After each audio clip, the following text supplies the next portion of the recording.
संपूर्ण स्वास्थ्य का विज्ञान आयुर्वेद, आयुर्वेद का दर्शन और आयुर्वेद का सिद्धांत, इसको लेकर के हम चर्चा कर रहे हैं। और आज हम विशेष बात पर चर्चा करने वाले हैं, वह है आयुर्वेद का अनुपान। अनुपान का अर्थ होता है भोजन के बाद में या औषधि आदि के बाद में जो सेवन करने वाले जो पदार्थ है। अनुपश्चात सहवा पीयते, ऐसा कह करके आयुर्वेद में इति अनुपानम अल्पदोषम अदोषम व अपि अनुपानेन जीर्यति। इस व्याख्या के अनुसार जो है मुख्य रूप से दो प्रकार का अनुपान माना गया है। एक भोजन के बाद पिए जाने वाला, जैसे कि छाछ है, दूध है या अलग अलग तरह के रस है।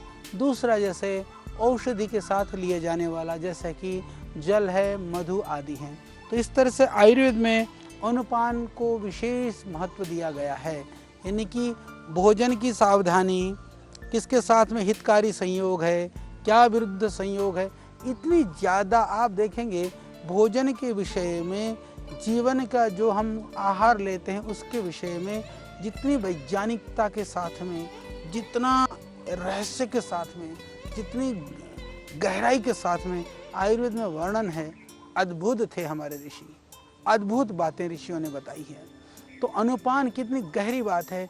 कहा कि अनुपान एक तो भोजन के बाद एक औषधि के साथ, कि उससे भोजन, जैसे आपने भोजन किया, भोजनांते पिबेत तक्रम, एकदम कहा निशांते यानी प्रातः काल में पिबेत वारी, भोजनांते पिबेत तक्रम और दिवांते पिबेत दुग्धम वैद्य से किम प्रयोजनम। इस तरह से इतनी गहराई के साथ में वह भी अनुपान है। रात्रि भोजन के बाद में दूध को अनुपान माना गया है। मध्याह्न के भोजन के बाद में जो है तक्र को अनुपान माना गया है। इस तरह से कि उससे खाया हुआ पच जाएगा, खाए हुए भोजन के जो गुण हैं वो गुण बढ़ जाएंगे। इसी तरह से औषधि के साथ में हम बात करते हैं कि जो यदि दवाई के साथ में शहद को लिया जाएगा या जल के साथ लिया जाएगा, गर्म के साथ लिया जाएगा, ठंडा के साथ लिया जाएगा, ये सब अनुपान ही है। तो इससे क्या होता है, अनुपान से अनुपान गुणवाही भी होते हैं, अनुपान गुण को, प्रभाव को बढ़ाने वाले भी होते हैं। तो इस तरह से यह भोज्य पदार्थों और औषधियों के समवाहक का कार्य करता है। यानी कि हम कह सकते हैं ये अनुपान एक अनुपूरक है, सप्लीमेंट्री आइटम है। यानी कि जो सप्लीमेंट्री आइटम की तरह से इस तरह से काम करता है कि जो मुख्य औषधियों के साथ जोड़ करके एक औषधि का माध्यम बन करके, और जो औषधि का जो बुरे है, अरुचिकर स्वाद है, उसको भी कम करता है। यानी कि कई बार औषधि कड़वी होती है तो वो शहद डालने से वो मीठी भी हो जाती है, परंतु उसके साथ साथ में उसके गुण को भी बढ़ाता है। यानी दोनों ही काम करता है अनुपान जो है। इसी तरह से जो स्वाभाविक जो उसकी शक्ति है उसको भी वो बढ़ाता है। भोजन औषधि को पाचन में जो सहायक बनता है, इसलिए जो आयुर्वेद के अंदर अनुपान को जो है ना, अनुपान को आयुर्वेद में एक महत्वपूर्ण स्थान दिया गया है। उसकी एक बहुत महत्वपूर्ण उपयोगिता मानी गई है। तो इसीलिए उसकी उपयोगिता को हम थोड़ा सा समझ लें, क्योंकि कहा कि उचित अनुपान के सेवन से व्यक्ति को पुष्टि मिलती है, शक्ति मिलती है और वीर्य की वृद्धि होती है। देखिए कितनी बेहतरीन चीज़ है ना। पदार्थों में भी ये गुण हैं, अनुपान में भी है, समय में भी है, ऋतु में भी है। यानी दोनों ही चीज़ है। आप इसको समझिए किस तरह से करने से हमारे शरीर के लिए जो जरूरी चीज़ें हैं उनकी अभिवृद्धि होती है, किस तरह से न करने से उनका क्षरण होता है, ह्रास होता है। इससे बेहतरीन संभवतः दुनिया के किसी भी पैथी में, किसी भी ग्रंथ में, किसी भी परंपरा में, किसी भी मत पंथ संप्रदाय में अन्यत्र कहीं पर भी वर्णन नहीं है। इसीलिए भारतीय संस्कृति महान संस्कृति है, समृद्धशाली संस्कृति है। और जिन विषयों की, जिन गुणों की हम बात कर रहे हैं, ये आज की लिखी हुई नहीं है, ये बातें हैं हजारों वर्ष पहले लिखी हुई। चरक शास्त्र की जो रचना है वह ईस्वी से भी लोग ऐसा मानते हैं कि 300 से 700 साल पुराना, यानी कि 3000-4000 साल पुरानी बात हमको कह रहे हैं। वो बात बहुत पुरानी है, वो तो लाखों वर्ष पुरानी है, पर लिखित रूप से प्रमाण के रूप में भी जिन ऋषियों का आज उदाहरण हमारे सामने है वो भी हजारों वर्ष पुराने हैं। इसीलिए वो बात में दम है तो ही तो आज तक ये चीज़ें चली आ रही हैं। यदि चीज़ों में दम न हो, यथार्थता न हो, शक्ति न हो, तो आज तक ये शक्ति की और वीर्य की और पुष्टि की कहानी न हम आपको सुना रहे होते, शायद आप हमसे सुन भी नहीं रहे होते। इसीलिए कहा कि अनुपान बहुत महत्वपूर्ण है। ये ताजगी को देने वाला है, प्रसन्नता को प्रदान करने वाला है। इससे मृदुता भी प्राप्त होती है, इससे पाचक अग्नि भी तेज हो जाती है और रंग में निखार आता है, मानसिक और शारीरिक थकान भी दूर हो जाती है। और उचित अनुपान सभी दोषों को शांत करने के साथ साथ में रस, रक्त आदि जो धातुओं की जो है वृद्धि करके, और उसके अंदर भी जो दोष हो जाते हैं कभी जमा, वो दोष जमा भी नहीं होने देता। इसीलिए कहा कि अनुपान बहुत ही महत्वपूर्ण है। पर अनुपान जब इतना महत्वपूर्ण है तो उसके द्रव्य क्या हैं? अनुपान ये बहुत सामान्य, बहुत ज़्यादा द्रव्य नहीं है, पर कुछ द्रव्य हैं, उनकी गणना या उनकी लिस्ट, उनके नाम हम आपको बताएंगे। जैसे कहा कि जल ये प्रमुख द्रव्य है अनुपान में। आपने देखा होगा भोजन करते समय धसका लग जाता है तो आदमी थोड़ा जल पी लेता है, मिर्ची लगती है, शीशी करता है तो आप जल पी लेते हैं, जब एकदम उसमें जो है तीखा लगता है तो आप थोड़ा सा पी लेते हैं। तो ये जल को सर्वोत्तम अनुपान माना गया है। पर ध्यान रखना, कहाँ ठंडा जल पीना है, कहाँ गर्म जल पीना है, या कब कितना जल पीना है, ये हमको ध्यान रखना है। जल की बारी आएगी, जल की बात होगी, हम जरूर चर्चा करेंगे। इसी तरह से जो आसव हैं उसको भी अनुपान माना गया है, जिसको यूष कहते हैं। यूष का अर्थ है साथ सूप जिसको बोलते हैं, सब्जियों का, वेजिटेबल्स का सूप हो, चाहे विविध तरह के दूसरे जो द्रव्य बनाए जाते हैं सूप, उसको भी अनुपान माना गया है।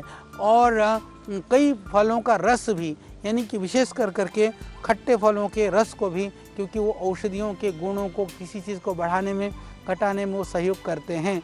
जो मुख्य पदार्थ के अतिरिक्त है, जैसे अम्बी की चटनी वगैरह हैं, या पन्ना वगैरह है, या फिर जैसे पुदीने की चटनी वगैरह हो गई, या धनिया की चटनी वगैरह हो गई, इन्हें सब को भी हम अनुपान के रूप में ले सकते हैं। इसीलिए तो हम जो चटनी खाते हैं, चटनी स्वाद के लिए तो है, आयुर्वेद की दृष्टि से वो अनुपान का काम भी करती है।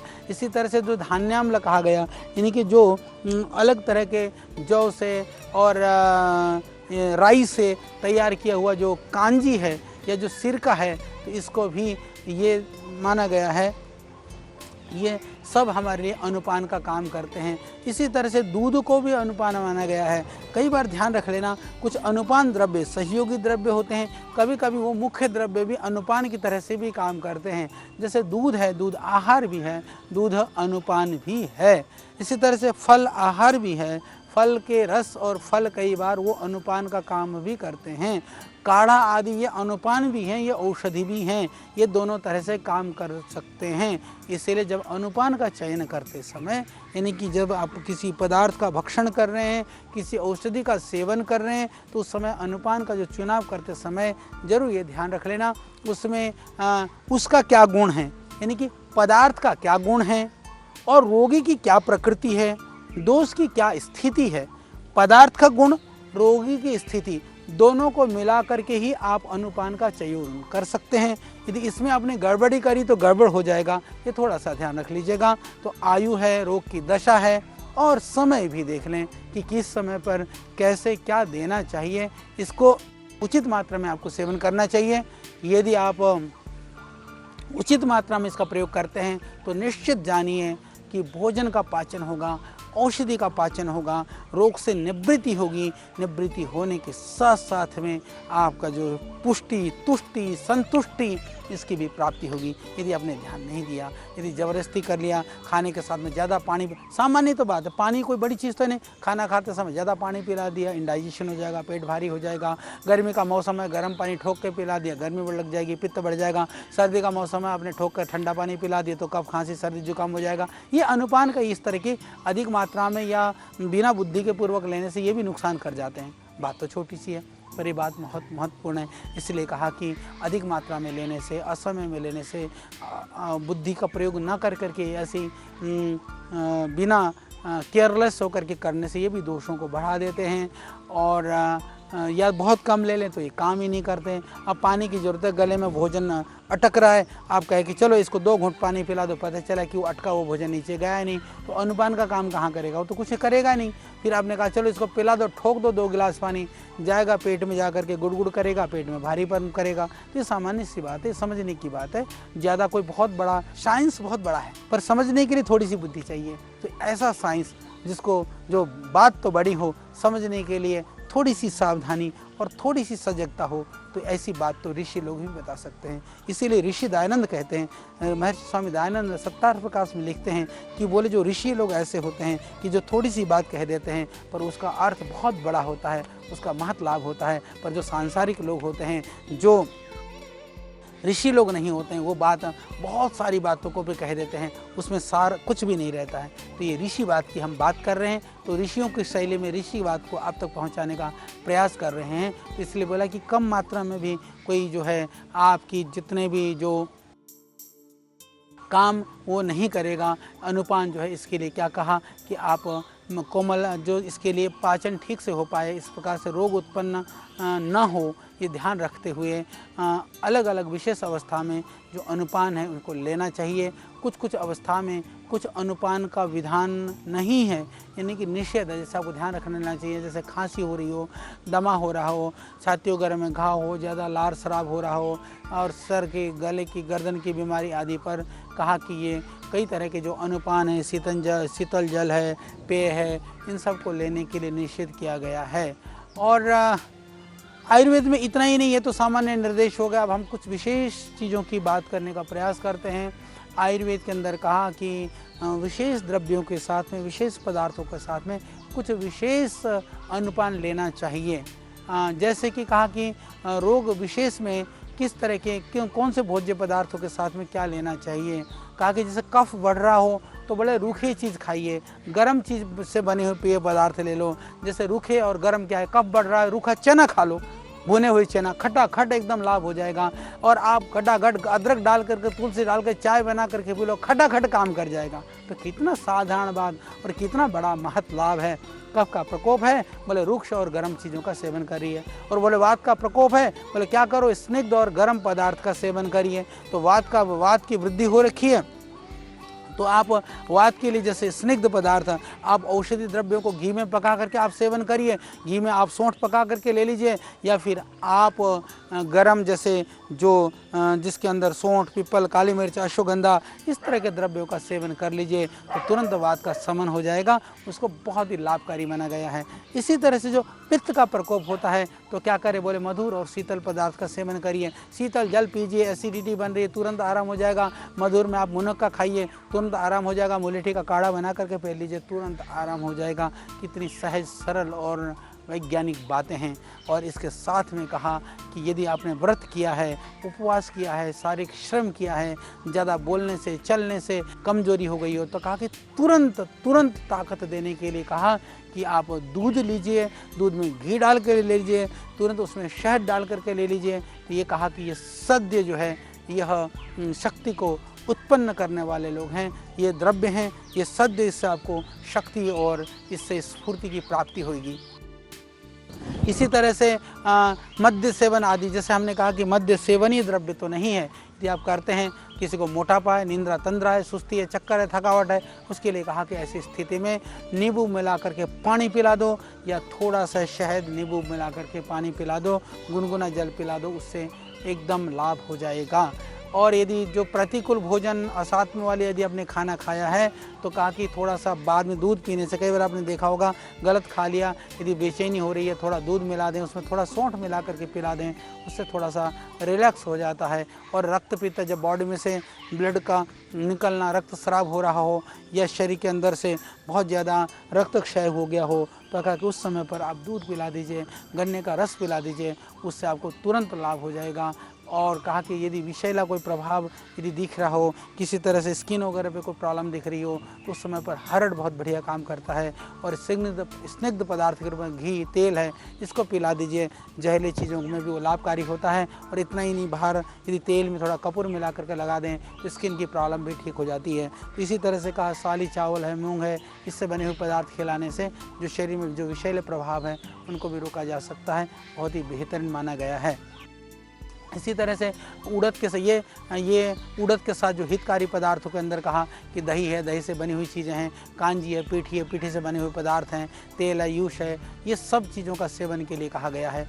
जल के लिए जल के साथ गुणकारी संयोग में कहा कि जैसे जल ले लीजिए या दही ले लीजिए, ये सब लाभकारी माने गए हैं। शहद के साथ खीर के लिए या पिष्टांड या इन सब चीज़ों को भी, ठंडा या साधारण जल को भी लाभकारी माना गया है। यानी कि खीर के साथ जल तो नहीं पीना चाहिए, पर बाद में लेते हैं तो ये विरुद्ध आहार की जैसे हानि होती है, तो ये इसको थोड़ा विरुद्ध आहार माना गया है। हम बात कर रहे हैं किस चीज़ के साथ क्या लेने से शरीर के लिए लाभकारी होता है, अन्नपान के विषय में। फिर कहा कि उड़द के साथ दही, दही का पानी, कांजी, ये बहुत ही लाभकारी है। या पीठी के साथ, पीठी से बने हुए पदार्थ के साथ में तेल, या तेल के साथ में जैसे सूप जिसको बोलते हैं यूश, और खट्टी कांजी को लाभकारी माना गया है। शहद के साथ में कहा कि अनुपान, जल का अनुपान सर्वोत्तम माना गया है। या कहें कि दही है, खीर है, या जो पिष्टान्न है, जो इस तरह के अन्न के साथ में ठंडा या साधारण जल को अनुकूल या इसको अनुपान माना गया है।